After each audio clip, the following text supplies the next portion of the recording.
ملک میں کافی بے چینی سے ہے، جیسے آپ نے بتایا کہ لوگوں کی کافی امیدیں بھی ہیں اور امیدیں کی وجہ سے اب مایوسی بھی پھیلنا شروع ہو گئی ہے، لیکن اس بے چینی کے ان حالات میں آپ کیا سمجھتے ہیں کہ ملک میں کوئی نیشنل گورنمنٹ کی ضرورت ہے؟ ایسا کوئی تجربہ ہونا چاہیے تاکہ ملک میں معاشی سیاسی استحکام ہو؟ دیکھیے، میں یہ سمجھتا ہوں کہ نیشنل گورنمنٹ کی اگر بات جائز تھی تو اس وقت تھی جب یہ دونوں پارٹیاں میری باری تیری باری کے نام پر آ رہی تھیں، تو ہم ایک طرح سے پورا ملک مایوس تھا کہ بار بار ان کو ہم دیکھ چکے اور ان سے ہمیں کوئی توقعات اس لیے نہیں رکھنی چاہیے کہ انہوں نے ملک کے لیے وہ کام ہرگز نہیں کیا جس کی لوگوں کو ان سے امید تھی۔ وہ ایک وقت تھا اور بڑے زور شور سے ہم اس وقت نیشنل گورنمنٹ کی بات کرتے تھے، میں بھی کرتا تھا کہ آپ اس میں ٹیکنوکریٹس کو دیکھیں، آپ اس میں ان لوگوں کو دیکھیں جو تجربہ کار ہیں اور جنہوں نے ڈیلیور کیا ہے۔ جب میں کہتا ہوں ڈیلیور کیا ہے، ان کی کارکردگی کی بنیاد پر ان کو ایک گروپ بنا کر بٹھائیں، اور جنہوں نے ساری عمر ڈیلیور کرتے رہے، کارکردگی دکھاتے رہے، آج بھی اگر آپ ان کو بٹھائیں گے، گو وہ ریٹائر ہو چکے ہوں مگر وہ پھر بھی کام کریں گے کیونکہ انہوں نے ایک نام کام کی وجہ سے بنایا۔ تو وہ دور تو ٹھیک تھا۔ میں نہیں سمجھتا کہ آج کے دور میں ہمیں اس طرف چلنا چاہیے۔ آج کے دور میں جب تک یہ حکومت بالکل لوگوں کو اس حد تک مایوس نہ کر دے کہ جی ان سے کوئی کام چل نہیں رہا اور ملک جو ہے اس کی ترقی نہیں ہو پا رہی، ملک جو ہے جن مشکلات میں پھنس گیا ہے وہ اس میں سے یہ نہیں نکال پا رہے، تو پھر میں سمجھتا ہوں کہ اس کی بات کی جا سکتی ہے۔ اب بھی ہماری ساری امیدیں بھی ان کے ساتھ ہیں۔ یہ ایک تھرڈ پاور ہے جو آئی ہے، تھرڈ فورس ہے، اور جیسے عمران خان کہتے ہیں، ٹھیک کہتے ہیں کہ 22 سال سے وہ ایک سٹرگل کرتے رہے، تو 22 سال جو سٹرگل کی، جو محنت کی، اس کا نتیجہ ملا کہ آج آپ کو اس قوم نے اس کرسی پر بٹھا دیا کہ آپ اس ملک کے ذمہ دار بھی بن گئے اور آپ کے پاس وہ آپشنز بھی آ گئیں جس کے تحت آپ اس ملک کو اس گرداب میں سے نکال سکیں اور اس ملک کو آگے لے کر چل سکیں۔ اب اگر آپ یہ کام نہیں کرتے تو قصور آپ کا ہے، یہ ٹھیک ہے۔ سسٹم تو عمران خان کے راستے میں رکاوٹ نہیں ہے کہ جو وہ کرنا چاہ رہے ہیں، جو وہ وزڈم لے کے آئے ہیں، سسٹم ان کے راستے میں رکاوٹ بن رہا؟ نہیں، سسٹم سے مراد اگر آپ کی بات جو ہے اشارے اداروں کی طرف ہیں، ڈیموکریٹک سسٹم، ڈیموکریٹک سے میں بھی اسی کی بات کر رہا ہوں۔ جیسے نہیں تو پارلیمانی نظام میں اپوزیشن ہے، وہ تو آپ کے خلاف کام کرے گی، اس کو اوور کم کرنا آپ کی ذمہ داری نہیں۔ اپوزیشن کہاں نہیں ہوتی، پوری دنیا میں بتائیں نا۔ اب یہ اس وقت جو رونا روتے ہیں اپوزیشن کا روتے ہیں نا، کہ دیکھو اپوزیشن کو یہ کر رہی ہے، مجھے بات نہیں کرنے دے رہی، میری تقریر نہیں سن رہی میرا۔ یہ تو ہر جگہ اپوزیشنز کرتی ہے، یعنی دنیا کی پارلیمنٹس دیکھیں، کرسیاں تک چلتی ہیں، حالانکہ وہ بڑی ایڈوانس ورلڈ ہے، ٹھیک ہے، تو وہاں بھی اس طرح کی باتیں سننے میں آتی ہیں، دیکھنے میں بھی ملتی ہیں۔ مگر ان ساری چیزوں کے باوجود ان ملکوں کی ترقی بھی دیکھ لیں، وہ ترقی جو ہے یا یہ اس طرح کا اپوزیشن کا جو بیہیویئر ہے وہ ترقی کی راہ میں رکاوٹ نہیں بن سکتا۔ اگر آپ کام کریں گے تو لوگ آپ کے ساتھ ہوں گے، پھر یہ اپوزیشن آپ کو روک نہیں سکے گی۔ میں بار بار ترکی کی مثال دیتا ہوں کہ وہاں پہ جب اسی طرح یہ معاملہ حکومت وہ فوج نے پھر کرنے کی کوشش کی تو لوگ تو جہاں بغاوت کی میں بات کر رہا ہوں تو لوگ ٹینکوں کے سامنے کیوں لیٹے؟ ان کو اعتماد تھا نا طیب اردوان جو ہے ان پہ، بالکل ایسے میں اسی لیے پھر میں نے ملک میں بھی نہیں تھے، پھر وہ ملک میں نہیں تھے، اور میں یہ اس وقت سے میں کہہ رہا ہوں کہ آپ کی بندوقیں، آپ کی توپیں، آپ کے جو راکٹ اور اسلحہ ہے وہ یہ لوگ ہیں، اور یہ بن گئے۔ انہوں نے کہا جی ہم ٹینکوں کے نیچے لیٹتے ہیں، چڑھاؤ ہمارے اوپر سے۔ ایسا پیغام دیا انہوں نے فوج کو کہ فوج بیرکوں میں گئی ہے۔ اب اس کے بعد فوج کی طرف سے کوئی کسی قسم کا آپ دیکھیں کہ ایسی موو آج تک نہیں بنائی ہے۔ سر اسی پارلیمانی نظام کے اندر اگر اس طرح کا سیٹ اپ بن جائے تھوڑی سی چینجنگ کے ساتھ کہ صوبوں میں جس کی اکثریت ہو وہ اپنی حکومت کرے، اور وفاق میں ایک نیشنل گورنمنٹ سیاستدانوں پر مشتمل ہونی چاہیے، جس پارٹی کی جتنی اکثریت ہو اس حساب سے اس کا حصہ ملے، اس کا پریزیڈنٹ ہو، اس کا پرائم منسٹر ہو، نیچے جتنے ان کی سیٹیں ہوں اس حساب سے ان کو منسٹرشپ مل جائے، تو یہ بڑا اچھا نہیں ہوگا کہ سب مل کے جو ہے نا ملک کی ترقی کے لیے وفاق میں کام کریں، صوبوں میں جو ہے وہ ہر اپنا سیاسی جماعتی جس کی میجورٹی ہو وہ ڈیلیور کرے؟ دیکھیں، آپ کی بات ایک نئے سسٹم سے ہے، آپ ایک نئے سسٹم کی بات کر رہے ہیں، طریقہ کار کی بات کر رہے ہیں۔ میں اس لیے اس پر زیادہ بحث میں نہیں جانا چاہتا کہ ہم نے نہ تو اس پہ ڈسکشن کی ہے، نہ ہم نے اس طریقہ کار کے اوپر کوئی ایسی پالیسی بنانے کی کوشش کی ہے، نہ اس طرف ہم چلنے کی بات کر رہے ہیں. ہم تو عام طور پہ وہی کام کرتے ہیں نا جو دنیا میں ہوا اور جس میں دنیا کامیاب بھی ہوئی یا ناکام ہوئی، اس کے بنا پر ہم آگے چلنے کی بات کرتے ہیں. پریزیڈینشل سسٹم ہے، پارلیمنٹری سسٹم ہے، ٹھیک ہے جی، اور بار بار یہ چیز زیر بحث بھی آئی ہے. اس پہ بحث ہونی چاہیے، میں مانتا ہوں اس بات کو. یہ دونوں نظام جو ہیں دنیا میں چل رہے ہیں، اور آپ اپنے ملک کے مطابق ان میں سے ایک نظام پک کریں، اور اس کے اندر اگر تھوڑی بہت اصلاحات کی ضرورت ہے، جیسے آپ نے ذکر کیا کہ جی جو صوبے ہیں وہاں جو پارٹی جیتیں وہ اپنی حکومت بنائیں، اور جو وہاں اپوزیشن بھی ہو. تو ہم اب ایک نئے سسٹم کی، ایک ایسے سسٹم کی بات کر رہے ہیں جو کہ ہمیں اپنے ملک کے لیے شاید بنانا ہے. اس کے اوپر بحث ہونی چاہیے، اور اس کے جو میرٹس اور ڈی میرٹس ہیں ان کو ڈسکس کرنا چاہیے. مگر جیسے میں نے ابھی کہا کہ ابھی آپ حکومت کی تبدیلی کی بات اس لیے نہ کریں کہ میں سمجھتا ہوں کہ اس حکومت کو ہم نے موقع دیا ہے.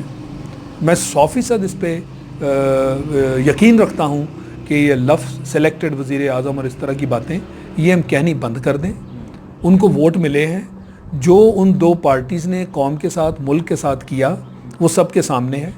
وہ بار بار فیل ہوتی رہیں، اور لوگ جو ہیں وہ اس حد تک مایوس ہو گئے کہ انہوں نے ایک تیسری قوت کو موقع دیا.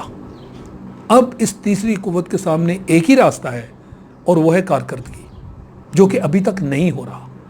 آج بھی نعرے، کل بھی وہ ترخم گئے ہوئے تھے تو وہاں پہ بھی ان کو وہی این آر او یاد آتا رہا. بھائی اب این آر او نہیں دوں گا، چھوٹ نہیں دوں گا، جانے نہیں دوں گا. آپ کے پاس یہ قوت نہیں ہے. یہ ادارے ہیں جو کام کر رہے ہیں، ان کو کرنے دیں. این آر او کے نام کی کوئی چیز، وہ ایک عامر تھا. جنرل مشرف 1 ونڈو اور 1 مین آپریشن تھا، لہٰذا اس نے وہ ایسا کام کر دیا جس میں اس کا اپنا بھی مفاد تھا، اور دوسروں کو مفاد دیتے ہوئے اپنا مفاد لینے کے لیے اس نے این آر او کر دیا. ملک میں تباہی آپ نے پیدا کر دی. مگر کیا جس کام کے لیے آپ نے کیا تھا وہ پورا ہوا؟ کیا آپ ہمیشہ کے لیے یہاں کے صدر بن گئے؟ نہیں ہوا. تو اس لیے یہ اللہ کے کام ہیں، اور اپنی نیت صاف رکھتے ہوئے جس کام کی خاطر اس ملک نے آپ کو چنا ہے، مہربانی کریں آپ وہ کام کریں. اللہ آپ کو اس کا اجر دے گا. اور اگر آپ کا مکمل یقین ہے، جو کہ بار بار ہمارے پرائم منسٹر کہتے ہیں، وہ تو سٹارٹ ہی یہاں سے لیتے ہیں، ایاک نعبد و ایاک نستعین، تیری ہی عبادت کرتے ہیں، تجھی سے مدد مانگتے ہیں. تو پھر یہ کہانیاں کیا ہیں؟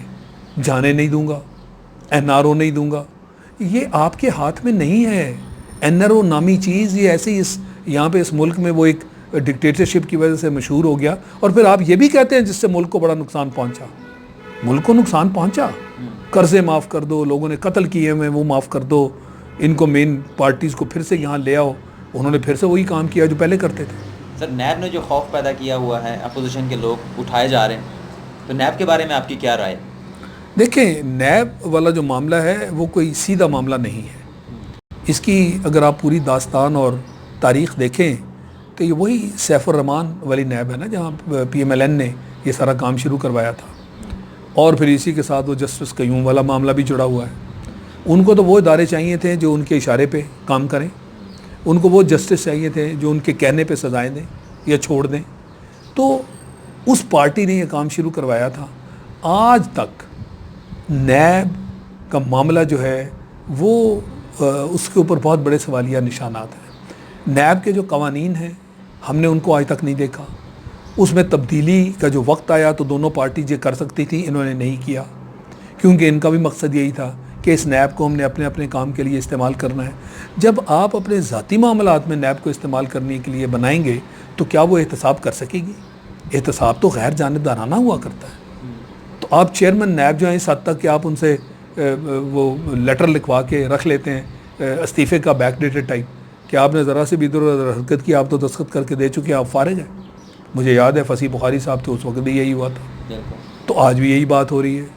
جو موجودہ چیئرمین ان کے بارے میں بھی یہی بات ہو رہی ہے کہ جو دونوں لیڈران تھے اب دونوں جو جیل میں ہیں، یہ انہوں نے مل کے آپس میں طے کیا تھا کہ اس کو بنا لو. میں خورشید شاہ کی بات کر رہا ہوں، اور وہ پرائم منسٹر شاہد خاقان عباسی کی بات کر رہا ہوں. تو یہ جو یک طرفہ سیاسی انتقام کا جو تاثر دیا جاتا ہے یہ غلط ہے بالکل.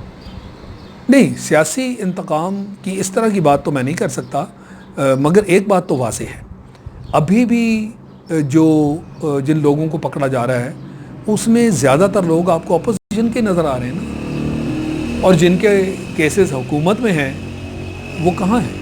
کیا ان کو آپ نے سب کو پکڑ کے جیل میں ڈال دیا؟ وہ معلم جبہ کیس کہاں ہے؟ وہ علیم خان جو ہیں ان کے کیسز کہاں ہیں؟ وہ نندی پور کا کیس ہے, وہ خسرو بختیار ہیں ان کے بارے میں کیسز ہیں, تو سارے پھر آ رہے ہیں. تو اس لیے یہ تاثر تو بنتا ہے کہ جی یہ غیر جانبدارانہ نہیں ہے, کوئی نہ کوئی کہیں نہ کہیں سے اس کے اندر کو کھیل رہا ہے. اب مجھے نہیں معلوم کہ یہ حکومت یہ والا کھیل رہی ہے یا نیب کے ساتھ کوئی انڈرسٹینڈنگ ہے جس کے تحت یہ کام چل رہے ہیں, اور اگر یہ احتساب جو ہے یہ غیر جانبدارانہ نہیں ہوگا تو یہ احتساب تو نہیں ہو سکتا. سر جی, ہم دو خاندانوں کو لے کے بیٹھے ہیں, انہی کا احتساب کیے جا رہے ہیں. آپ کے سامنے وہ بلوچستان میں ایک سیکٹری پکڑا گیا تھا لانگو, وہ کروڑوں اربوں روپے کا سامان اس کے گھر سے نکل آیا, زیورات کرنسی نکلی, غیر ملکی کرنسی تھی. ابھی کراچی میں یوسف قائم خانی کو پکڑا, وہ جو پارکس ڈی جی پارکس مالی تھا, پھر ڈی جی پارکس بن گیا, اور آپ نے سنا ہوگا کہ کتنا مال نکلا اس کے گھر سے, امپورٹڈ گاڑیاں اس کے گھر میں 8 کھڑی ہوئی ہیں. بالکل ایسے ہی ہے جی. تو اس طرح کی تو مگرمچھ بہت سارے ہیں, ان پر ہم ہاتھ ہی نہیں ڈال رہے. 2 بندوں کو ہم پکڑ کے بیٹھے ہیں, اصل تو کرپشن کرنے والی یہ مگرمچھ ہے جن پہ ہماری نظر ہی نہیں. بالکل, احتساب کے ادارے کا تو دراصل کام ہی یہی تھا کہ اکراس دا بورڈ سب کو پکڑو. اسی لیے میں کہہ رہا ہوں کہ احتساب کی جو تعریف ہے, جو ڈیفینیشن ہے, آپ اس کو پورا نہیں کر رہے. اور ہمیشہ سے احتساب جو ہے وہ اسی طرح ہوتا ہے کہ چند ٹاپ کے لوگوں کو پکڑو, ٹاپ نہیں بلکہ نیچے والے لوگوں کو پکڑو, اور ٹاپ والے لوگ جو کر رہے ہیں ان کو کرنے دو. یہ تو بے شمار نام ہے اس طرح کے. یہ جو ملک لوٹا ہے یہ نیچے والے لوگوں نے تو نہیں لوٹا, یہ تو ٹاپ والے لوگوں نے, جس کو آپ اپنی اشرافیہ کہتے ہیں, انہوں نے لوٹا ہے نا. یعنی وہ لاکھوں سے کروڑوں میں گئے, کروڑوں سے اربوں میں گئے, اربوں سے کربوں میں گئے, اور آج بھی وہ مزے سے بیٹھے ہوئے ہیں. اس لیے کوئی بھی جو کیس ہے اس کو آپ نے منطقی انجام تک نہیں پہنچایا. اور یہ جو 2 خاندانوں کی آپ بات کر رہے ہیں, ان کے کیسز جو ہیں ان میں کون سے آپ منطقی انجام تک ان کو لے گئے؟ ہر روز ایک نیا کیس کھلتا ہے نا, اور پھر وہ کہاں جاتا ہے ہمیں نہیں معلوم. ان کا تو ٹریک میرے بھی ذہن سے غائب ہوتا جا رہا ہے کہ یہ کون سا کیس ہے, آج تاریخ کون سے کیس کی ہے, یہ کب تھا, اس کے پیچھے کیا تھا, اس میں بات کیا ہوئی تھی. پھر کوئی ریفریشر دیتا ہے تو پتہ چلتا ہے. تو یہ کیس کھولنا کافی نہیں ہے. کیس جو ہے ان کو منطقی انجام تک لے کر جانا چاہیے, اور سب سے بڑی بات کہ اس سے ملک کا فائدہ ہو. یہ حکومت جب آئی تھی تو اس نے کہا تھا نا کہ وہ 100 ارب روپیہ ہمیں معلوم ہے وہ باہر پڑا ہوا ہے, 200 ارب تھا, یہ ہم لائیں گے. تو لوگ تو اس کا انتظار کر رہی ہے کہ ہمارے یہ مسائل کب ختم ہوں گے, یہ مہنگائی کب کم ہوگی, یہ پٹرول کی قیمتیں کب کم کرو گے, یہ گیس کی قیمتیں آسمان کی طرف لے کر جا رہے ہو, جی ایس ٹی پہ جی ایس ٹی لگائے جا رہے ہو, یہ ٹیکس کلیکٹ کرنے کا کیا یہ طریقہ ہے؟ تو وہ تو آپ نے لوگوں کو فائلر بنانا تھا. یہ جو 8,000 بلین روپے کی ٹیکس کی بات عمران خان کرتے ہیں, اس پہ لوگ پریشان تو ہیں کہ وہ کب کلیکٹ کر پاؤ گے, کب یہ ہماری جان چھوٹے گی. جن کی پہلے ہی آپ نے کمر توڑ رکھی ہے مہنگائی سے, ان پہ مزید آپ ٹیکس ہیں, انڈائریکٹ ٹیکسز ان کے اوپر لگائے چلے جا رہے ہیں. تو یہ باتیں, یہ ان میں میں سمجھتا ہوں کہ حقیقت جو ہے وہ پھر جب تک نہیں ہوتی, حقائق سے آپ ہٹ جاتے ہیں, تو پھر اس طرح کے سسٹم نہیں چل پاتے. یہی وجہ ہے کہ پاکستان آگے کی طرف نہیں بڑھ رہا, کیونکہ ہر چیز اسٹریٹ فارورڈ نہیں ہے, سیدھی نہیں ہے. اس کے اندر جب تک آپ کی نیت ٹھیک نہیں ہوگی, میں سمجھتا ہوں کہ ملک کے حالات نہیں بدل سکتے.